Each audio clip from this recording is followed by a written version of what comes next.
आप सभी को नमस्कार। मेरे चैनल में आप सबका स्वागत है। राधे राधे। आज गरुड़ पुराण 8वां अध्याय। गरुड़ जी ने कहा, हे श्री हरि विष्णु, मनुष्य के हित की दृष्टि से आपने बहुत ही बड़ी उत्तम बात हमें बताई है। तो यहाँ पर गरुड़ जी कहते हैं कि हे श्री हरि विष्णु, हमें ये बताइए कि धार्मिक मनुष्य के लिए सबसे करने योग्य काम क्या होता है।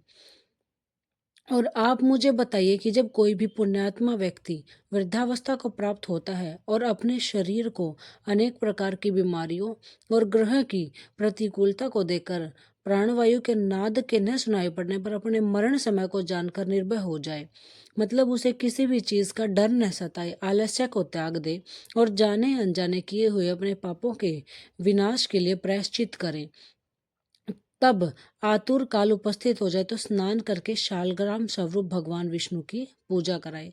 अंत समय में जब मनुष्य अपने शालग्राम स्वरूप से भगवान विष्णु की पूजा करता है, उस पर पुष्प का, गंध का, कुमकुम का, तुलसी दल का, धूप का, दीप का तथा बहुत से दूसरे नैवेद्य को अर्पित करके भगवान की अर्चना करता है और विप्रो यानी ब्राह्मणों को दक्षिणा देकर भोजन कराए और अष्टाक्षर यानी ओम नमो नारायण अथवा द्वादक्षर ओम नमो भगवते वासुदेवाय मंत्रों का जाप करे, भगवान विष्णु और भगवान शिव के नाम का स्मरण करे और सुने।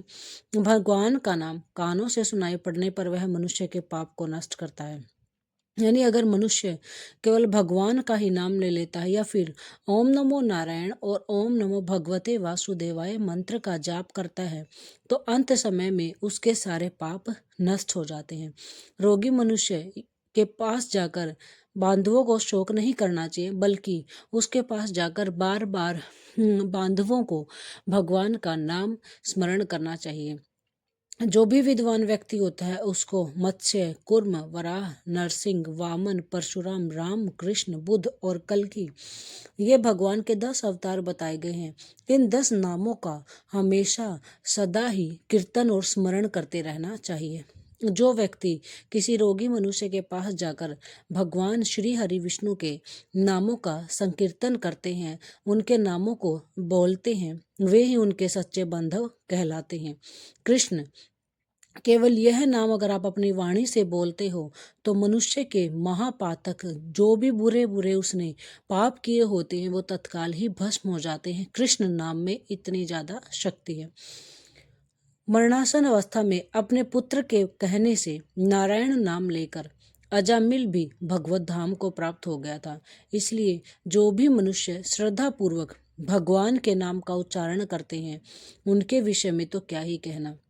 यदि बुरी चित्तवृत्ति वाला व्यक्ति भी भगवान का स्मरण करके अपने पापों को नष्ट कर सकता है, जैसे अनिच्छा पूर्वक स्पर्श करने पर अग्नि हाथ को जलाता ही है, वैसे ही पातकी मनुष्य उतना पाप करने में समर्थ हो ही नहीं सकता।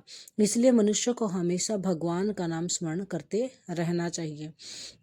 यहाँ पर यमदेव अपने किंकिरों से कहते हैं कि हे दूतों, हमारे पास नास्तिक जन जो भगवान में विश्वास नहीं करते थे उनको मेरे पास लेकर आओ।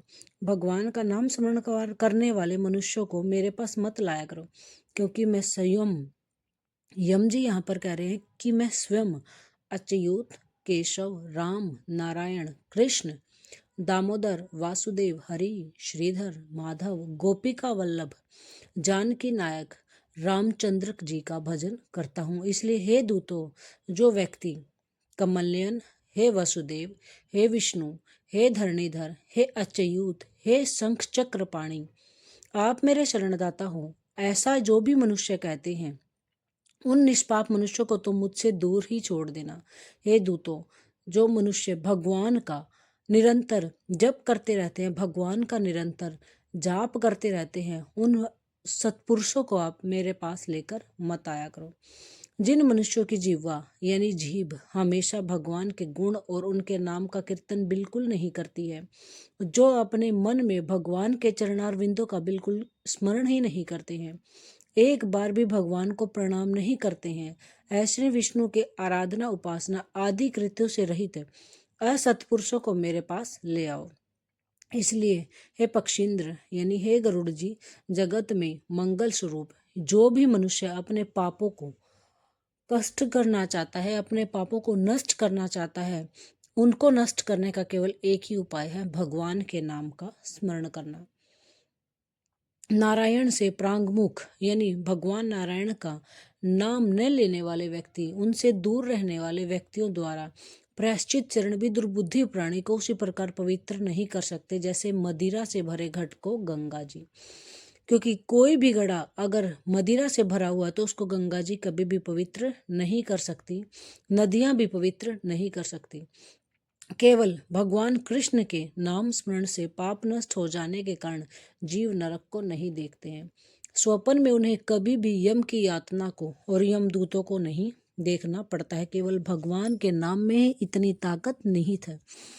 जो व्यक्ति अपने अंत काल में नंद नंदन भगवान श्री कृष्ण के पीछे चलते हैं, ऐसी गाय को ब्राह्मणों को दान देता है, मांस हड्डी और रक्त से परिपूर्ण वैतरणी नदी में गिरता अथवा मृत्यु के समय में नंद नंदन इसी प्रकार की वाणी का उच्चारण करता है, शरीर धारण नहीं करता, अर्थात मुक्त हो जाता है।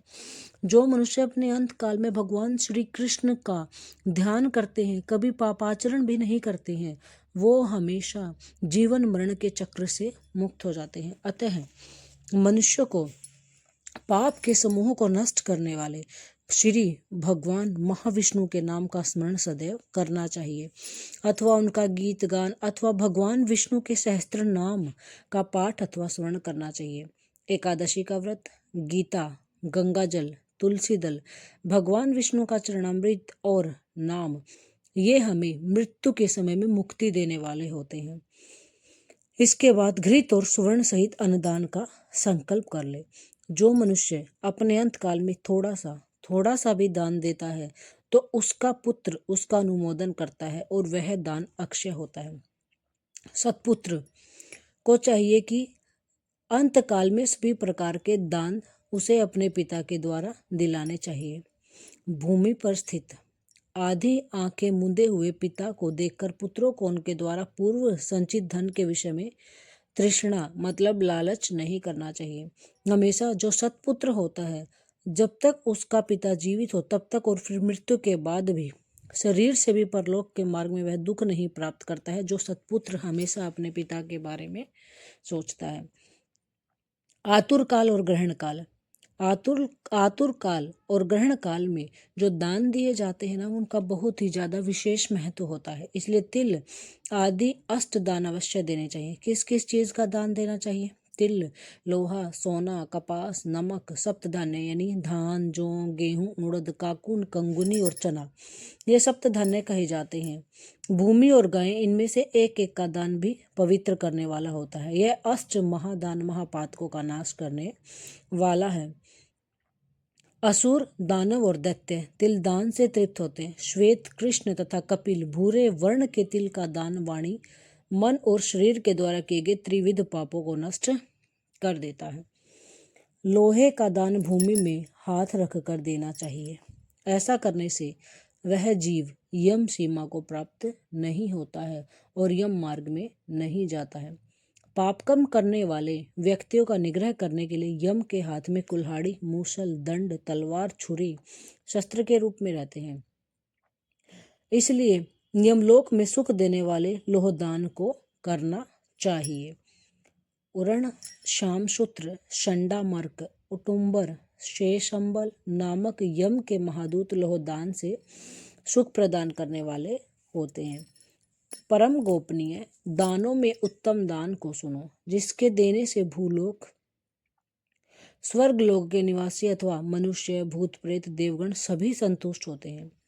ब्रह्मा आदि देवता, ऋषिगण, धर्मराज के सभासद स्वर्ण दान से संतुष्ट होकर वर प्रदान करते हैं।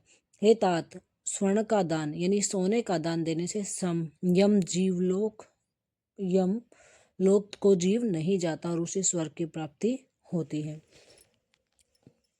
बहुत समय तक वह सत्यलोक में निवास करता है और उसके बाद इस लोक में रूपवान, धार्मिक, वाक्पटु, श्रीमान और अतुल पराक्रमी राजा होता है। कपास, अब बात करते हैं कपास। कपास का दान देने से यमदूतों से भय नहीं होता है। नमक का दान देने से यम से भय नहीं होता है। लोहा, नमक, कपास, तुल और स्वर्ण के दान से यमपुर के निवासी चित्रगुप्त आदि तक संतुष्ट होते हैं। सप्तधान्य प्रदान करने से धर्मराज और यमपुर के तीनों द्वारों पर रहने वाले अन्य द्वारपाल भी खुश होते हैं।